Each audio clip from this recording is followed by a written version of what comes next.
তো আজকে সকাল সকাল বেরিয়ে পড়েছি কলকাতার উদ্দেশ্যে। বাড়ি গেছিলাম। ঠান্ডাটা এদিকে মোটামুটি ভালোই আছে, খুব একটা খারাপ বলবো না।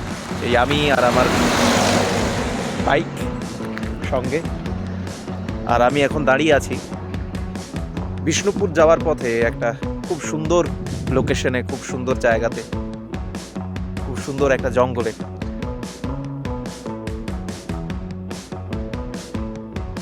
জয়পুরের জঙ্গল তো অনেকবার আপনাদেরকে দেখিয়েছি, কিন্তু বিষ্ণুপুর যাওয়ার পথে একটা খুব সুন্দর জঙ্গল পড়ে শিবডাঙ্গা ক্রস করে আমাদের ওদিক থেকে, মানে পুরুলিয়ার দিক থেকে। এই যে দেখুন কি সুন্দর জায়গা, আহা হা, অসাধারণ অসাধারণ।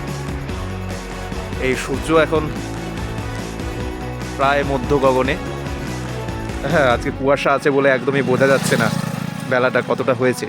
যাই হোক, এই যে দেখতেই পাচ্ছেন খুব সুন্দর জঙ্গল, মানে এত সুন্দর ফাঁকা জায়গা আমার এত ভালো লাগে যে বলে বোঝানোর নয়। তো চলুন তাহলে যাওয়া যাক, আর বেশি দেরি করে লাভ নেই, কারণ এদিকে যত লেট করবো ওদিকে পৌঁছাতেও লেট হবে। Thank you.